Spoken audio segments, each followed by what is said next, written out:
Buonasera a tutti e benvenuti alla nuova trasmissione di MR TV, Carceri e Civiltà. Io ed altri soci del Movimento Roosevelt abbiamo ideato questa nuova trasmissione perché, a nostro parere, della realtà dei penitenziari italiani se ne parla troppo poco e attraverso questa trasmissione che terremo ogni 15 giorni il nostro intento è quello di dare voce tanto alle persone che lavorano negli istituti penitenziari quanto alle persone ristrette. Prima di introdurre il nostro ospite di questa serata, faccio una brevissima panoramica sul contesto penitenziario. Allora, il nostro paese ad oggi consta di quasi 200 carceri, tra case circondariali, in cui vi sono le persone in attesa di giudizio, e case di reclusione, in cui vi sono imputati condannati che espiano le loro pene. Per cui 200 carceri per, diciamo, la popolazione adulta e invece 17 sono quelli in cui istituti di pena minorili. Per quanto riguarda la popolazione detenuta, ad oggi si aggira intorno alle 55.000 persone, anche se per regolamentazione insomma dovrebbero essere 50.000, ecco, la capienza massima, quindi c'è ancora un sovraffollamento importante. Ma oggi ciò di cui parleremo, ciò a cui daremo voce, è proprio il ruolo e le funzioni della Polizia Penitenziaria. Quindi un corpo che inizialmente si chiamava Corpo delle Guardie Carcerarie e poi con alcune leggi, la legge 354 del 75 e la legge 395 del 1990, si inizia a chiamare Polizia Penitenziaria e cambierà proprio il mandato, cioè dall'essere meramente custodialistica diverrà anche trattamentale. Che cosa significa? Che la Polizia Penitenziaria, cioè il ruolo del poliziotto, non sarà più non verterà più solo sulla disciplina e sull'ordine, ma anche sull'attività di osservazione delle persone ristrette, per progettare insieme ad altri professionisti del trattamento dei percorsi individualizzati, dei progetti rieducativi, educativi individuali, quindi insieme agli educatori penitenziari, che ad oggi si chiamano funzionari giuridico-pedagogici, e insieme agli psicologi e ai direttori delle carceri. Questo corpo ad oggi fa capo al Dipartimento dell'Amministrazione Penitenziaria, che fa capo al Dipartimento della Giustizia ed è composto da circa 40.000 agenti che lavorano tenendo come faro quanto riportato nell'articolo 27,3 della Costituzione italiana, ossia le pene non possono consistere in trattamenti contrari al senso di umanità e devono tendere alla rieducazione del condannato. Ma ora la smetto di parlare io e lascio la parola all'esperto della serata. È con immenso piacere che do il benvenuto ad un agente della Polizia Penitenziaria del carcere Ernesto Mar di Trieste, nonché socio rosveltiano Federico Odoni. Ciao Sara, buonasera a tutti. Benvenuto Federico, benvenuto. Ciao, ciao Federico. Finalmente diamo via a questa trasmissione. Esatto, a questa trasmissione tanto cara a noi e ad altri soci appunto del movimento, insomma, che hanno iniziato a pensarla già tempo fa proprio per parlare un po' di più, insomma, di questa realtà così complessa e così affascinante, insomma, come realtà penitenziaria. Allora, caro Federico, inizia un po' a raccontarci di te e insomma quando e come inizia la tua esperienza nel corpo di polizia penitenziaria e quali elementi hanno fatto sì che ancora oggi, dopo quasi 30 anni di lavoro, tu stia continuando a scegliere di fare questo così complesso lavoro? Allora, premesso che nasce da una, diciamo, esigenza, da una volontà sin dall'adolescenza di arruolarmi in un corpo di polizia. Ho fatto vari concorsi, il primo che è andato bene è stato quello per la polizia penitenziaria, al che mi sono arruolato con tantissimo entusiasmo e da lì ho proseguito la mia diciamo, carriera in ambito penitenziario. Lavoro a tutt'oggi alla casa circondariale di Trieste, è un lavoro che devo dire molto spesso è più gravato di oneri che di onori, però diciamo che è un lavoro che può dare anche delle soddisfazioni. È un lavoro che ti impegna tantissimo mentalmente, non è facile quando si ha a che fare con il cosiddetto materiale umano. Materiale umano che al giorno d'oggi comprende tantissime persone, persone con problematiche psichiatriche, persone con problematiche di tossicodipendenza, stranieri, quindi c'è una sorta di coacervo di personalità dove devi improvvisare di tutto e di più. Eh, è un lavoro difficile, è un lavoro difficile, le soddisfazioni molto spesso sono poche, perché sono poche, e siamo gravati di tanto tanto lavoro. La giornata tipo chiaramente riguarda la regolamentazione della sezione detentiva, riguarda l'immissione ai passeggi, il controllare che venga distribuito il vitto in maniera equa, che non ci siano prevaricazioni, che non ci siano disparità di trattamento, verificare che non ci siano problemi tra i detenuti, che non ci siano prevaricazioni. È un lavoro molto molto variegato. Ovviamente, come dicevo prima, la situazione non è rosea perché, come dicevo prima, ci sono tante personalità, soprattutto con gli stranieri, dove ci sono tante culture, tante differenze. L'approccio a volte diventa difficile anche per la barriera linguistica. Dobbiamo veramente improvvisare per capirci con le persone, perché magari c'è la problematica legale, c'è la problematica di giustizia, c'è la problematica che non comprendono gli atti che magari vengono appena notificati, eccetera, eccetera. Quindi diventa una fatica non indifferente. Infatti spesso siamo costretti a rivolgerci ad altri detenuti che magari comprendono un po' meglio la lingua italiana, perché magari vivono in Italia da più tempo, e quindi con l'ausilio di questi altri detenuti cerchiamo di spiegare, ad esempio, un atto che era appena stato notificato, di cui chiaramente lo straniero, che magari è in Italia da poco, magari appena arrestato, chiaramente non comprende quanto descritto. E per cui diventa faticoso poter interagire soprattutto con gli stranieri. Quindi insomma sì, una complessità e una difficoltà immane veramente, nel senso che Sì, diciamo che la presenza, ecco, una cosa che è stata sollecitata da più parti ormai già da tanto tempo, è la presenza del mediatore culturale. sì. Mediatore culturale, soprattutto per quanto riguarda i detenuti di matrice, diciamo, islamica, o comunque di provenienza islamica, e dove hanno come dire, proprio una visione, una cultura completamente diversa dalla nostra. Anche perché non tutti da noi conoscono ad esempio l'inglese, io lo mastico a malapena, quindi qualcosa cerco di spiegarmi, però con tanta difficoltà. Sì, sì. Ecco, queste sono, diciamo, non è l'unica difficoltà che si affronta, ce ne sono tante, però questa è una delle tante.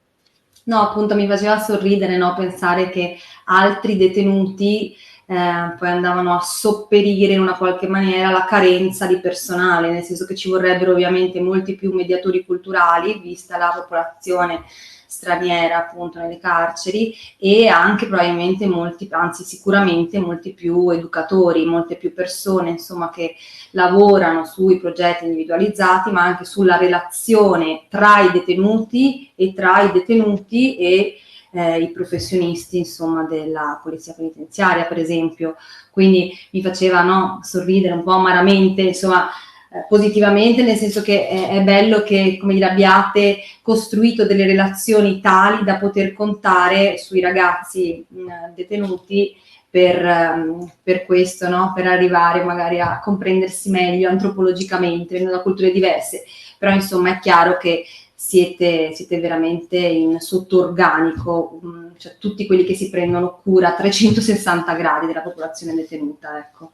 Ma senti, dici Federico, quindi rispetto, allora, tra le leggi e gli ordinamenti penitenziari, quindi, e quello che vivi tu nella realtà tutti quanti i giorni, no? Quali sono le differenze più lampanti? Perché noi abbiamo delle cose scritte, no, sugli ordinamenti, sulla Costituzione, meravigliose, no? Quasi utopiche, però poi appunto nella realtà com'è la situazione? Nella realtà quello che dovrebbe essere uno dei nostri compiti, che è l'osservazione dei detenuti, diciamo che si cerca di farla, però anche lì con molta difficoltà, perché nel momento in cui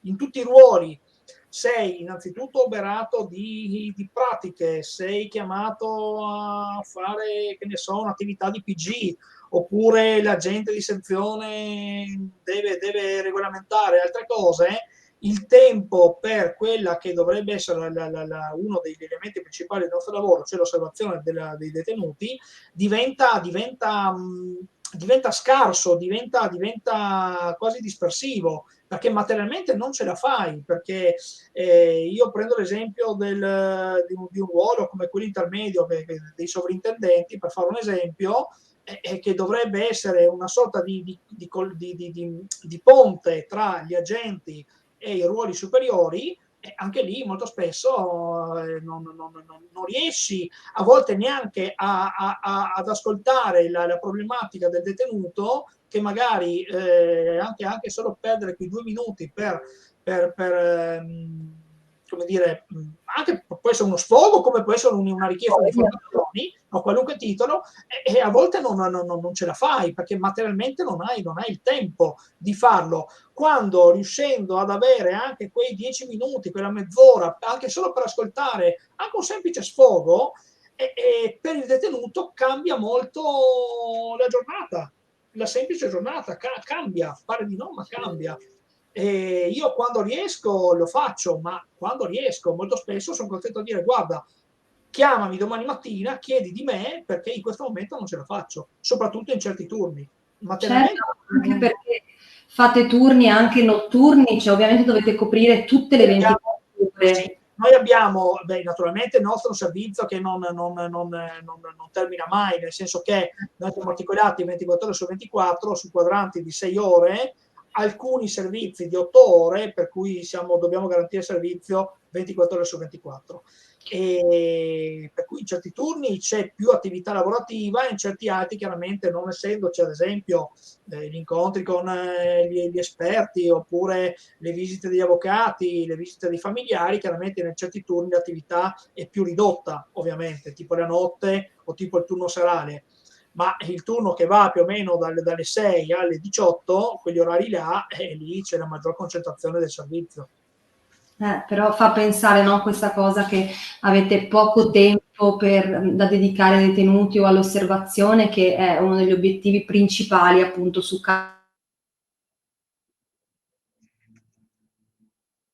progettare un percorso soggettivo e individuale per quel singolo condannato, no?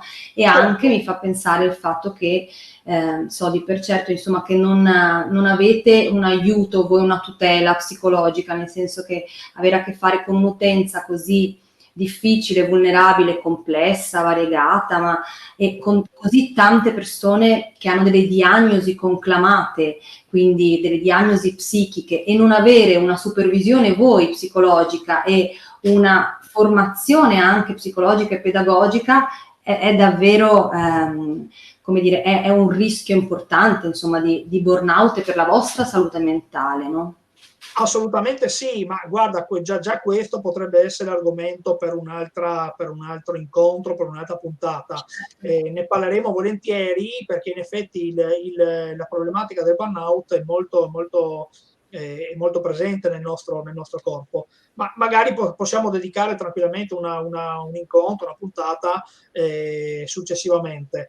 E tornando al discorso di prima, sì, la mancanza di personale chiaramente va ad inficiare quello che appunto uno dei compiti principali, perché chiaramente avendo noi a che fare con il detenuto 24 ore al giorno, siamo quelli che più di tutti riescono a capire l'effettiva come dire, personalità del detenuto, dove a volte è più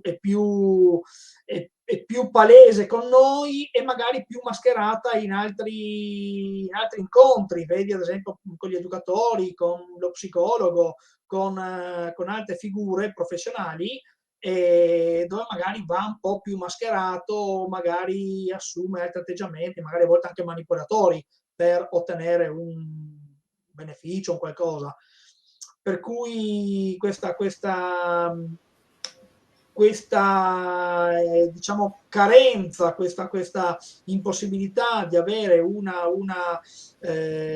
come dire, una capacità di osservazione diventa un po' problematica.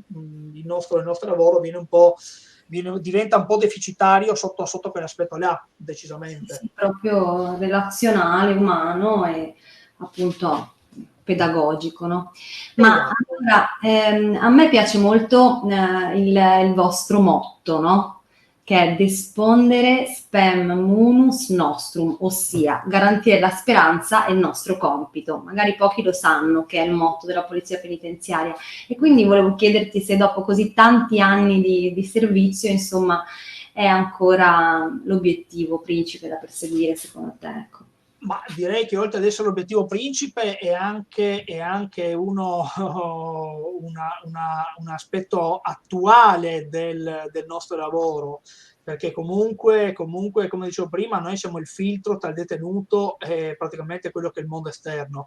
E di conseguenza, nel momento in cui una persona che decide di arruolarsi in questo corpo fa il suo lavoro come deve essere fatto, in automatico si rende conto che come dire, spendere un minuto, un'ora per anche solo, come dicevo prima, ascoltare le difficoltà di una persona e chiaramente fa capire a un detenuto che magari per vari motivi si è trovato letteralmente diciamo schiantato dalla vita e a dover anche subire una carcerazione, magari gli può far capire che ci possono essere delle alternative, ci possono essere delle possibilità e questo però bisogna farlo con diciamo, una certa presenza, una certa anche coscienza, nel senso che sì detenuti, sì a volte delinquenti, però ci sono anche persone che magari possono aver anche avuto la sfortuna di incappare in un errore, magari persone che arrivano da realtà veramente difficili, che ritengono che non ci siano alternative, non ci siano speranze, mentre in realtà non è così. Soprattutto se riescono ad inserirsi in un'attività lavorativa che magari gli dà anche la capacità, la possibilità, più che la capacità, di acquisire un titolo per poterlo spendere una volta che viene rimesso in libertà. Vedi un qualunque corso di formazione dove magari acquisiscono l'abilitazione, che ne so, a fare l'idraulico, a fare l'elettricista, non è una cosa da poco. Certo, e magari del reinserimento appunto sociale, abitativo, insomma delle possibilità di crearsi un'altra possibilità di vita, parleremo la prossima volta. Allora, grazie mille Federico per aver iniziato a condividere i tuoi pensieri e le tue riflessioni, insomma, rispetto a questo lavoro così faticoso e così affascinante insieme a noi e ci vediamo tra 15 giorni a Carceri e Civiltà. Ti aspettiamo. Grazie a voi, soprattutto per la possibilità che date alla Polizia Penitenziaria, diciamo, di evadere dal contesto penitenziario. Va bene, grazie a te. Buona serata. Buona serata. Allora, io ringrazio tutti voi che ci avete seguito fino adesso e vi invito a scriverci eventuali riflessioni, eventuali pensieri che avete in merito alla puntata di oggi. Se avete delle domande da voler fare a Federico, che sarà con noi anche la prossima puntata, o se magari volesse trattare qualche altro tema in modo da poter costruire in qualche modo una puntata insieme, anche insieme a voi. Vi saluto tanto e vi ringrazio. Buona serata. Ciao.